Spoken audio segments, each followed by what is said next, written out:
After all this, you still... I still want that gas, yes. And you had better deliver. Welcome back to Greenhouse Gaslighting, dear listener. It's Friday night. I'm under the influence of what, you ask? Just the good vibes from you, dear listener. That's all I'll disclose. Yeah, good vibes.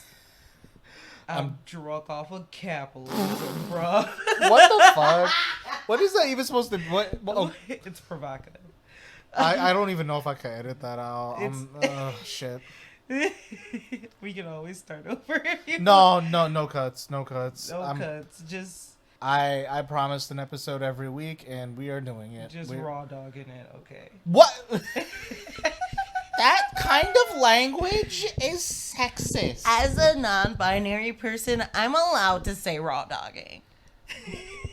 As someone who practices raw dogging. As someone who gets raw dogged, I can say whatever I want. I'm so worried that, what if one day my parents just find out about this shit? Future employers, if you if you hear me, we do practice safe sex. I guess. We do have sex in the safe, comfortable home that we have, and everyone should practice safe sex though. Use a condom, be on birth control. Yeah, and if y'all fucking in the pandemic, you spread it. You're the reason the lockdown extended. No, I'm all of y'all on fucking Tinder during the pandemic. On who it is, because what do you mean depends on who it is? I mean, there's some people who have been safe, and maybe if you're having sex with one person, and depending on, I think it really depends on your circumstances. But I'm not gonna be yeah, go have orgies and threesomes with everyone you can during a pandemic. You probably should chill. But if you, everything in moderation, as I get told. Did you hear about that one homophobic politician in Poland who got caught at a gay orgy? That sounds like every American Republican now, and some of the Democrats. Oops, did you know that they were gay? They just had a gay orgy after passing a bill that gay people can't stand on the street. And we're just supposed to be okay with that. Yeah, I mean, it's just real sus that all these states are passing these really draconian bans on transgender athletes and trans students and health insurance restrictions on trans people, but people are more interested on the different tweets that journalists have done that could be construed as transphobic. So shout out to y'all on twitter.com. Y'all are really having a normal one. Everyone's mad about transphobia until they have to actually do something about transphobia. Then they're well, people need to feel safe. I'm what about trans people? They shouldn't feel safe? Oh, okay. They need to feel safe on twitter.com. The real world can't help. They can't even feel fucking safe on Twitter because there could be transphobes and people giving them death threats or worse. Well, yeah, but everyone's down to defend the oppressed on Twitter. But when it comes to but that's the thing. Some pushback on draconian legal shit. I won't say I know. I follow someone who's non-binary and uses they them pronouns and got completely unnecessarily hounded on by these cis people and from, and it's just so fucking shitty because what did they deserve for you to be trying to radio them for absolutely no reason? And it's just so many people were trying to stand up for them, but so many people were trying to tear them down and ruin their lives. And I don't even think it was for something that was controversial. It was probably oh, capitalism's wrong, and respect people. And they're oh no, how dare you wanna respect people?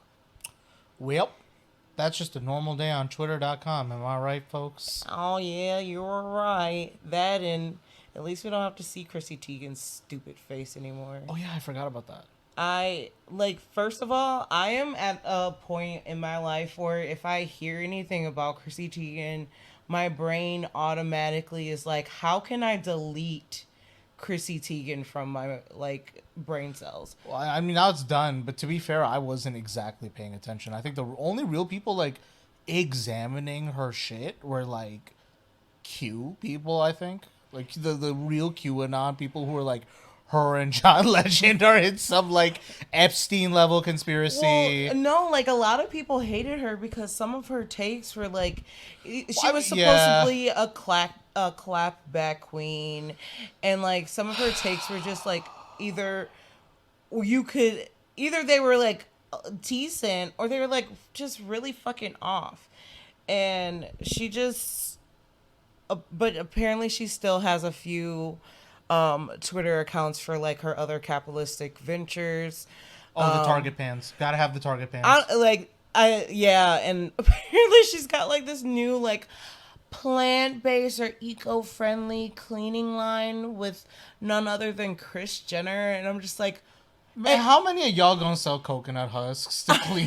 How many of y'all? Y'all it's the coconut water and coconut husk cleaning product fucking industry. Y'all hoes will do anything other than use fucking vinegar. Y'all will do anything than I don't know, pass the Green New Deal. Right. Or even basically recycling. Oh my god, don't even get me started. The fucking gas stove versus electric stove discourse.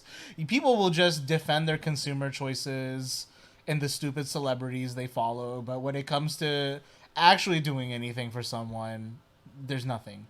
And on the subject of doing absolutely nothing for people, did you hear President Obama is back with a podcast? I thought you were going to talk about President Joe Biden. President Joe Biden is back, saying absolutely nothing and wanting you to do something about America. That's also Biden's philosophy.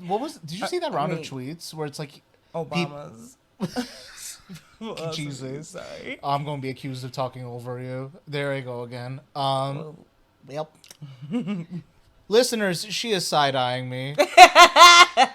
It's real bad. It's real bad here at the studio. So I forget there was this 1 week of tweets where there was a glitch on one of the news clips of him addressing the press, and it looked like he was just clipping through the green screen for whatever reason, and then people made a bunch of edits to have fun with it or whatever, and I don't like to be conspiratorial. I don't like to get too deep in the reeds with some of this shit because you go nowhere. I had Epstein brain for a minute and it was not fun. But you just see this shit and you see him glitch through reality like an NPC Oblivion, and it's just, is he real? Is he just a guy they put in a freezer and then bring him out whenever something tragic happens? And it's suspicious to me because I'm just remembering that bullshit where Joe Rogan endorsed Bernie, and then Joe Biden comes out with trans rights, Jack, and then is really silent on these bans. But okay, listen here, Krantz. Well, so to speak more about presidents embroiled in conspiracy theories, President Obama and Bruce Springsteen are back with Renegade in the USA. I don't know. I don't fucking know. But I can't believe that to become a successful podcaster these days, you got to be president for 2 terms. I guess so. Don't be surprised if to increase the viewership, either him or I will vote run for president, and I will go extremely full Hillary Clinton, but that's the track record. That's the track record, isn't it? Of highly professional, successful female partner, and then there's just fail husband who watches Chapo and has a podcast with 40 subscribers. Just vibing. That's the career with track, his bros, and then the wife who has multiple degrees but is literally Like, how do I try to manipulate my husband into me finally getting fucking respect? And I kind of don't want to do that because I love you. And I'm also don't have like this Nancy Reagan kind of like mommy son fetish for you. So like, no one talks about that. or it was it Reagan or was it Nixon? I can't remember. They're They're both because what disgusting. Okay. No, with Nixon, as far as I understand. Oh yeah, it was Nancy Reagan. Yeah, it was Nancy Reagan. Well, it was also Mike Pence, but that was Mike Pence, his relationship with his wife is so they are that is a man deep in the closet. I do not understand Mike Pence, and I really hope I hope that the next political like gay orgy scandal is Mike Pence, just so I can feel validated. And I need this small little validation because there is no way that man is an ounce. I don't think he's straight. I don't think he might like, I don't even want to say he's ace because like that's rude to ace people, but like he is like, he is not sexual, and he's so scared of sex. Yeah, he's asexual in a pathological way. That's what's disturbing about it. And it's like, dude, either figure your shit out or like leave everybody else alone. But yeah, I'm pretty sure he went to a gay conversion camp as a youth and liked it, and that's why he's like so pro them. But, and it's one of those funny things because it's like, oh, you gotta go to Indiana to understand. Because like it's like, I've been to Columbus. It's so weird. It's so weird because it's like you look at that town and it's like, typical sleepy Midwest shit, right? And then knowing Indiana is like the kind of right-leaning state it is in the Midwestern chunk, you can see it happening. But Columbus is one of those weird towns where like it's highly industrial and it has like its little like 60s art scene that never took off. And then you have the alleged story that Pence had like liberal parents.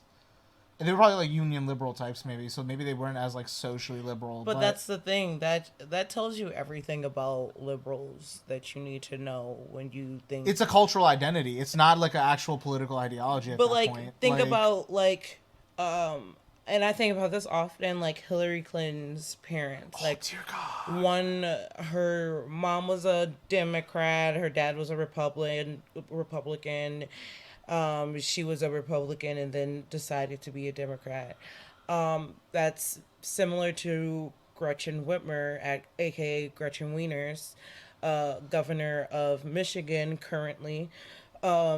Her dad was a Republican, her mom was a Democrat, and she flipped the coin and decided to become a Democrat probably because she knew she would be more successful as a woman in politics. But it's not because you have these like drastically different ideas. It's just you are slightly different on the spectrum than someone else.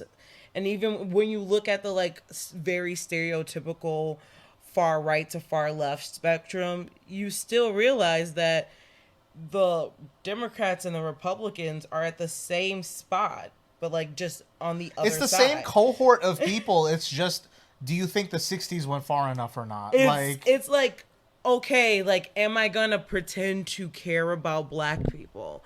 Am I gonna pretend, and it's not even like, am I gonna pretend to care about black POCs, poor, all of this other stuff? It's like, pick two. And if you can pick two out of this like list, this imaginary Democrat like list, then you're technically a Democrat.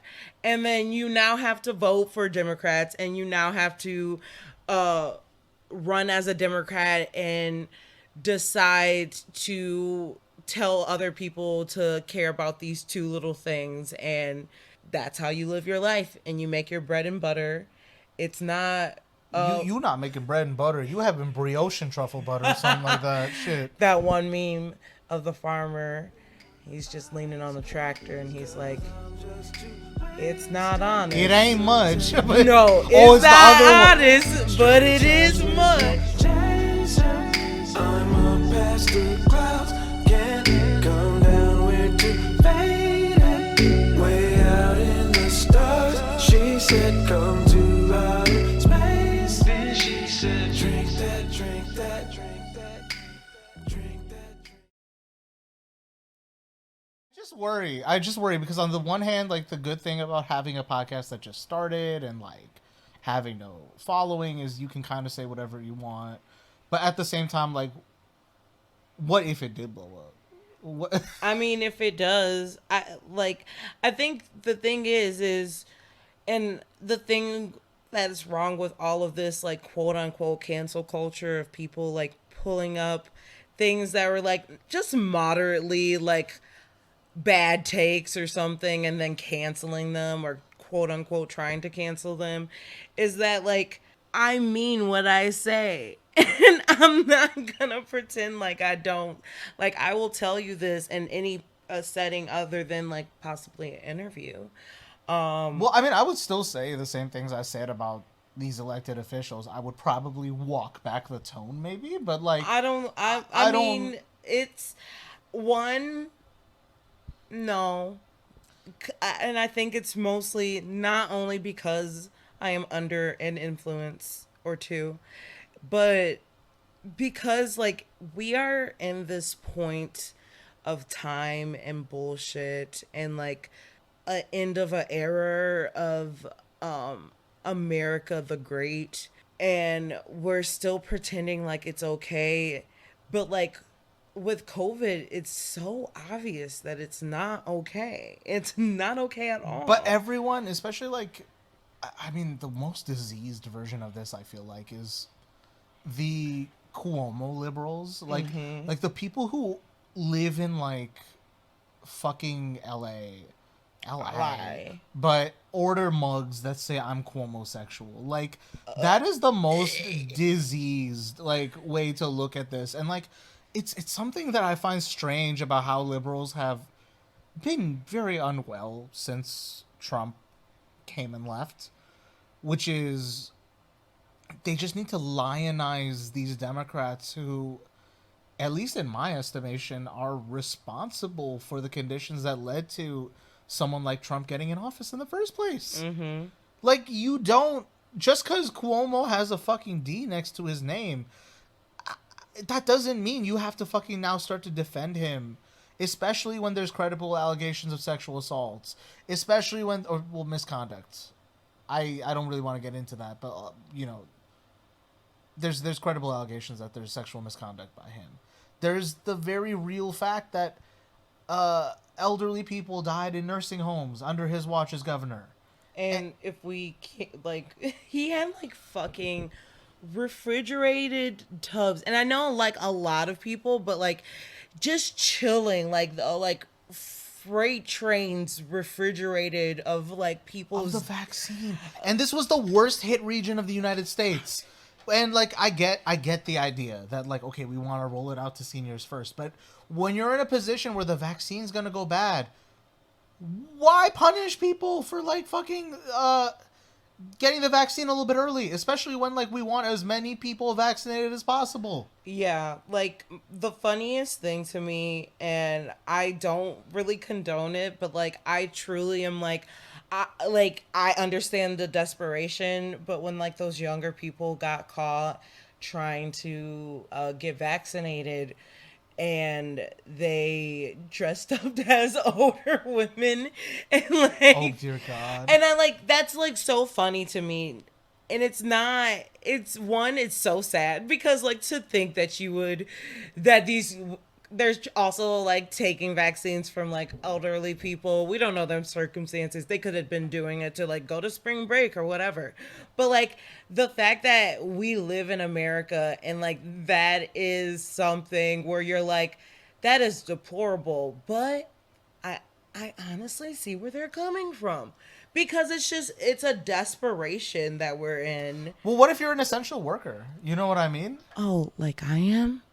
Yeah, I mean, again, the Quote, unquote. definition of essential worker has been like the most nebulous part of this, which, by the way, we're 1 year in the fucking pandemic now. We're 1 year into this social especially distancing thing, right? And and again, like, you know, I can't say that I've been the most responsible person. I literally had to make the choice of like, well, I guess I'm moving in with my girlfriend, so I am probably one of those problematic people. But at the same time, like, what people saw was literal failings in the system that they exist in, literal cracks in the infrastructure that were just blown out of proportion because either we've sold too much of the supply line abroad or that the federal and state governments have refused to take ownership of those issues. And then when a crisis like COVID hits, you can see other centrally planned economies in countries like take the hardest stance possible for 2 weeks and then like have a very severe reduction in cases. And then you have America where basically the president looks at you on TV and says, you're fucked. You're SOL. You're up Schitt's Creek. Do what you want. Do what you want. Yeah, and I think it's really funny that it has been officially a year, especially of Michigan's like guidelines, like I think it was Monday, March 23rd, 2020 is when the start of Gretchen Whitmer's guidelines were going, and that was like, you know, a time, and that's a good year ago. And we have gone through so many ups and downs of guidelines, so many lack thereof restrictions. Right now, like, almost everything is open other than like I said the other day, other than nightclubs and kissing booths. Everything else is fucking open, or like open some way. And today we are second in the fucking country for COVID. Like, before it was just we were second in the country for the B117 strain, but now we're second in the country for COVID. And there is no real understanding of what Gretchen Whitmer is gonna do. I know she's gotten some of her powers taken away from her, but she's also just bent over backwards for like these restaurateurs who are allowing their employees to be literally shitted on and coughed on by like the customer base of stupid assholes who probably have COVID but really want to sit in their local restaurants or Applebee's for some reason. And no one's caring about not only the general public, but the working class person.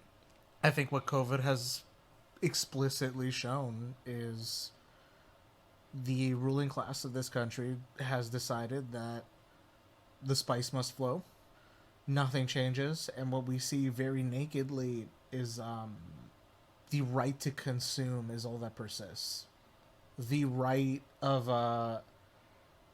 not just the most reactionary people, but even just, you know, this kind of middle class that's just funneled the wealth and gets to sit in the professional managerial class, right? Mm-hmm. And that's unfortunately where I'm at.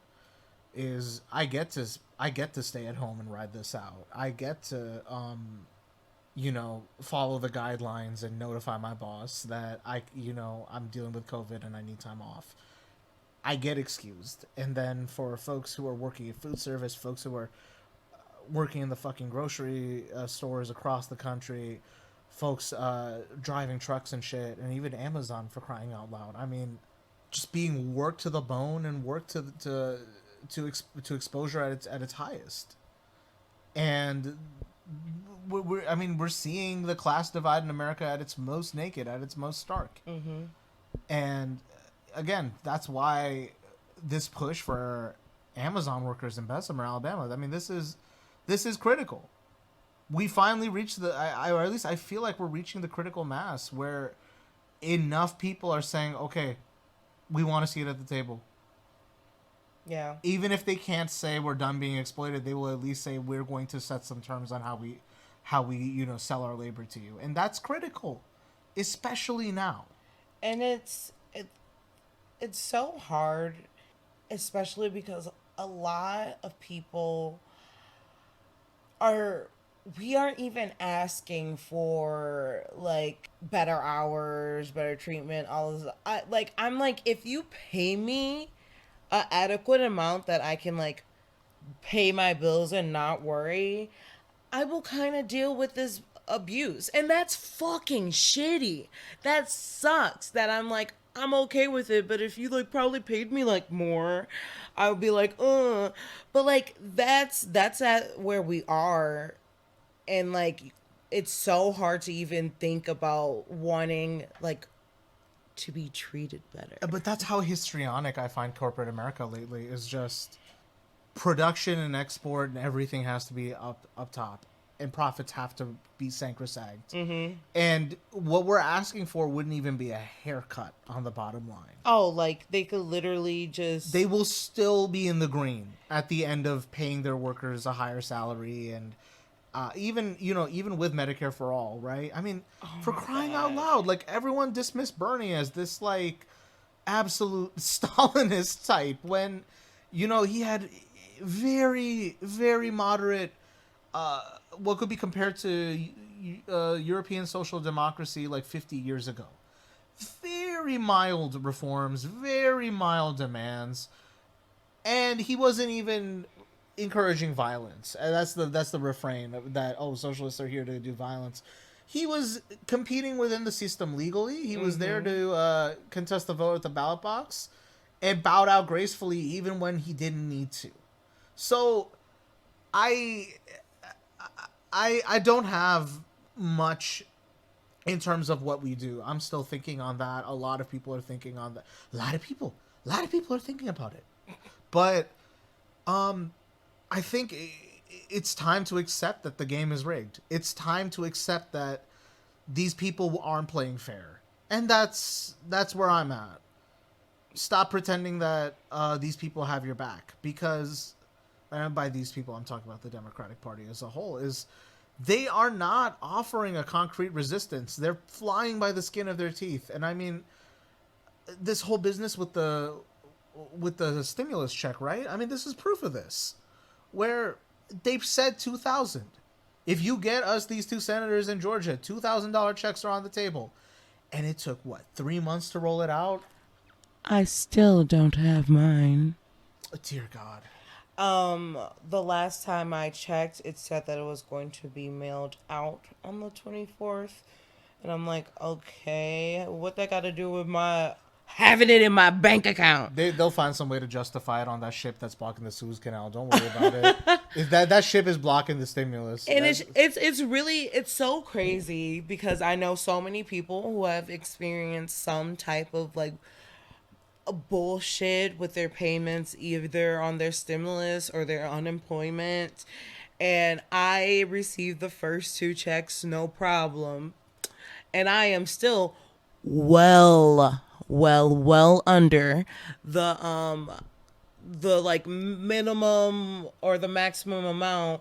And it has taken me, it's now a whole week and 2 days after the fucking checks have gone out to people's bank accounts, and I still don't even have the physical check. And it's like, how am I supposed to use this? Like, I remember when we were mad that the checks were gonna come in March. Mine might not be here until fucking April. And then what else? And there's no relief on the horizon. They had to fight teeth and nail to get that. And there's still no guarantee that we're going to get any more money. But that's the whole thing, is like, I think what Democrats are failing to recognize, and they'll hide behind, well, we can't let people get too reliant on these checks. I mean, that's a Republican talking point, for crying out loud. That's literally like Bush era shit. But oh my God. But again, it's just, people are going to remember, and again, most people are not diseased like me and Skyy are, that we pay attention to politics. Most people are pretty disengaged. They'll check the headlines and they'll maybe get a meme and they have friends who post political memes and are either like, you know, semi-sympathetic but turned off, or are fully turned off the process. And maybe some of that cohort votes. Maybe some of that cohort doesn't vote. What I think is going to happen is people are just going to remember they got 1,800 from Trump at a bare minimum, and they got 1,400 from Biden. And that 1,400 came with teeth pulling. So if the Democrats really want to fucking turn their chances around and maybe keep the slim margin they have in 2022, and they don't want to lose the White House in 2024, they need to start changing their tune. I'm not even calling for democratic socialism. I'm even calling for just fucking FDR type shit, if that's all we can have. That is too much organizing for the current Democratic Party. Well, and that's the thing, is they fully accepted that they don't want to do it. And I was having this conversation with a friend, and I hope I can expand on this point somewhat, but it kind of just feels like the deregulatory approach and the decentralization approach that the Republicans are taking is there to prop up the profit motive, is there to prop up big business, and to let them go about unbothered. Then there's the interventionist and regulatory model that people criticize the Democrats for. That exists to support the profit motive and to support the exploitation and to keep things at a bare minimum level of acceptability, but ultimately don't change things fundamentally for people. It's just management instead of letting it go unfettered, but both don't seem to be helping people.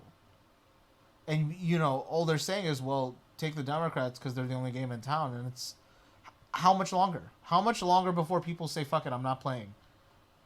Well, I think we're really getting to this point, and I think we, before COVID, we were like slowly inching, especially with the election of Trump. People were trying to pretend like, oh, this has to end. This has to be over. This is the worst. Like, America's really gone downhill. Like, literally, that's not how it fucking works. Because if something like this is happening, it's because something like this was always happening. It was a long haul type of situation. It was something bubbling up before then. It wasn't one single incident. It was a bunch of incidents that strung together and then created what we have and we know to have today. But I think we are hitting a point where people feel like they're getting towards the end and getting fed up. But I think Corona really brought that to the forefront in a lot of people's lives, because it just shook everyone in some kind of way. Even if you haven't lost someone, even if like you were just like started to work from home, even if you're in a state that is very loose in restrictions and you have been acting like everything is normal, still your lives are changed. And I think people are realizing that they think you can survive on $7.25 an hour and $1,400 for however long. That's not realistic, and something needs to happen. Well, if ordinary people can't catch a break, how do they expect Sam Wilson, the Falcon? I mean, my God, there's been a lot of talk lately about, you know, Marvel versus DC and the DC literally sucks. I'm kind of just done with the whole superhero thing right now. I get that, but DC actually sucks. Like Gal Gadot. That's all I'm gonna say. She literally ruined Wonder Woman for me. Okay, but Scarlett Johansson. I know. Like I'm just saying, like, they all have their cast of just attractive people with bad politics. I'm not too worried about that part of it. Is Scarlett Johansson attractive or is she a tree? Attractive. Okay. So I'm mainly talking about this news show they got going on after WandaVision ended, which is Falcon and the Winter Soldier. I think there's something to be said about how, as of late, they've been trying to infuse a lot of like politics into shows, because that's the only avenue that people seem to be able to express any of this. Mm-hmm. They can't express any animus about the stimulus being inadequate. They can't express any frustration about the injustice or the decay in our system. But what they can do is show a black superhero who saved the world from Thanos, right? Like, who like fought his armies in fucking upstate New York in that fucking movie. And the whole approach of, well, what if superheroes dealt with the same things you did? And it's like, well, okay, now I have to watch this man basically get discriminated against by the police, get discriminated against at a bank. And I'm like, is this what it takes for people to understand that racism is real? They have to see it happen to a Marvel character? I mean, well, I think the thing is like people... and it's hard for me because especially someone who really likes TV and like...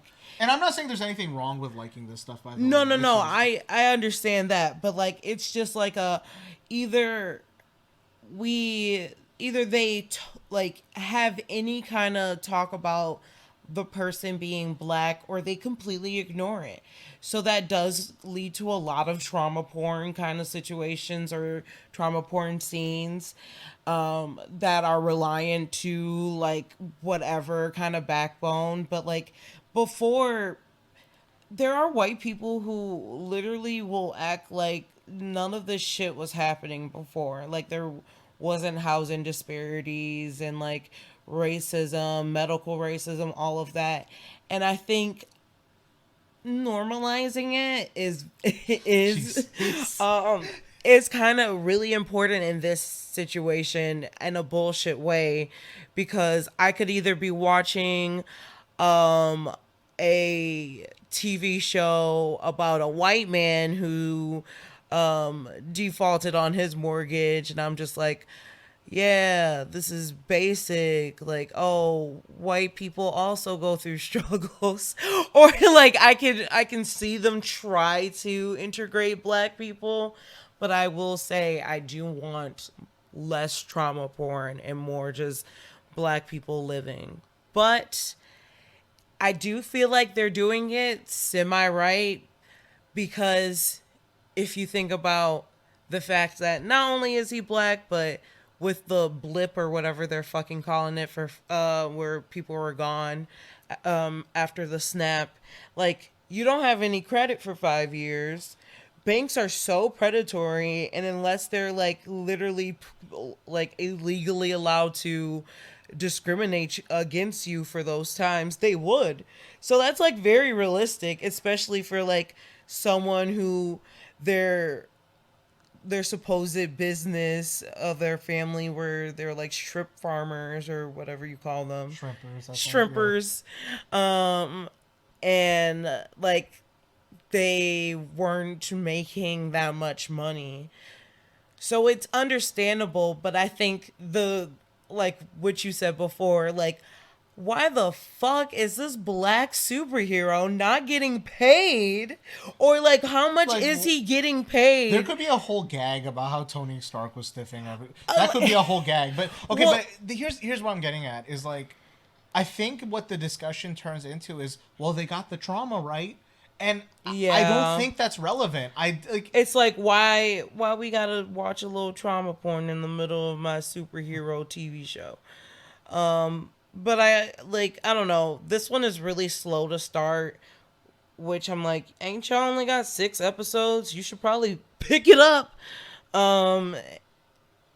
So I guess it'll be interesting to see how dense episode 3 is going to be.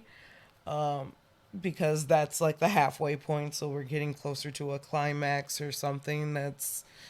I mean, if all culture is going to be superhero stuff, y'all might as well try to make it good. That's Yeah, like, well, that's the thing is, either we have to make a conscious understanding to be like, can't fuck with Marvel anymore, which I kind of don't want to do. Like, it's very stupid for me and everything, but as someone who liked superheroes and comic books, like, low key, but was too poor to like actually get into comic books. But as someone who's always like these things, it is comforting to watch that, but it's just so annoying. It's like, hey, Disney, I know y'all got like all the money in the world and you can literally do whatever you want, but can you please give some money to someone to like create an original idea? Like, can we please get something that isn't just a reboot or a reimagining of an old story, or it's someone else's IP that you turned into a movie. Like I was like really into for a while, like being a stupid English major and creative writing major, like obviously Shakespeare, but I was into like the remakes of Shakespeare stories, and I'm just like, fuck Shakespeare. This dude fucking stole all of his shit. So like, plagiarizing on over plagiarizing, let me create something new. Like, concept. And that's the thing too, is like, I don't think the answer is ban Marvel, but yes. I think what it's turned into, and this is coming from someone who's a recovering MCU fan, is they kind of just take over the film market hegemonically. Mm-hmm. And I'll just admit that, like, I was the kind of person who, like, I just didn't come from a home where we watch movies a lot or watch TV a lot. And then I just had friends who were like, hey, let's go watch the movies or something. And then just there was a period where the Marvel movies took over everything, and then I got depressed. Didn't watch movies for a minute, and then I think what brought me back to the theater was like that little age of like when Moana came out, and then like fucking Black Panther right after that. Mm-hmm. And I think it was just because I was so desperate to see like the bare minimum of content that it like was emotionally appealing to me in some way. Mm-hmm. And then you just, you get attached to the Marvel universe that way, right? But what ends up happening is, like, these movies are now, like, the dominant thing that people go see. They now have their own platform that they can stream on, so that they can bypass the fact that no one can go to a theater during COVID. And at least again, everyone who talks about movies is mentally unwell in some way. But of the people who talk about cinema like that, there's been this push to, like, recognize Marvel movies, and in particular the superhero genre, as like this hegemonic dominant thing that deserves to be on top. And I just remember, like, we were all supposed to be mad that Scorsese didn't like them, and then I think back and it's like, but he has a point. Even if you don't like Scorsese, he has a point.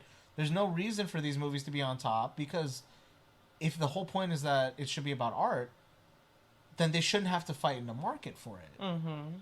And I think that's the ultimate issue with, can you have artistic freedom in capitalism? Some would argue yes, some would argue no. I'm not an expert. I'm not really an artist. But I think it goes to show that, like, yeah, Marvel has too much fucking dominance over the fucking film market. And say Disney. Well, actually, yeah, Disney at this point, because now they got Star Wars, they got the fucking all the other shit. But that's the thing, is even if they didn't have all of the other shit, Disney is the reason why Marvel has all of this money and is having this very aggressive jump into overtaking media. Oh my god, it's almost like Disney has a pattern. Well, I mean, yeah, that's the thing, is the monopolistic drive and how deregulated everything's fucking got. Where, I mean, Disney literally, I mean, yeah, they are, like, the hegemon in the media space now. Yeah. And and that should be frowned on. I'm not sure how to solve that, but that should be frowned on. But I guess the thing about Disney is they aren't unique in this. Like, they're unique of how they did it and do it.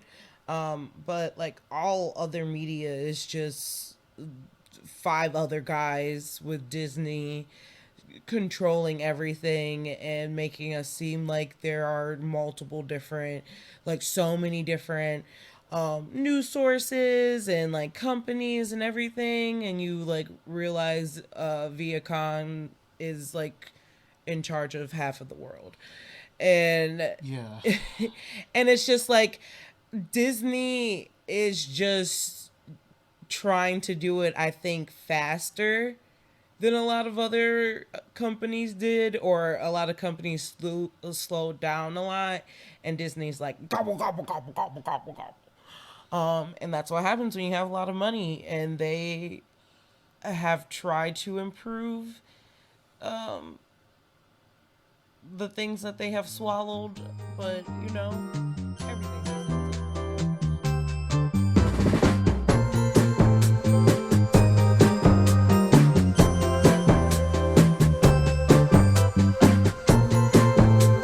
Stuck in the clouds, that's my story, and I'm sticking to it. I'm part of the kite, don't bother me. Do you have any closing thoughts? Um, I may have to heavily edit and censor this video. Yikes. Closing thoughts.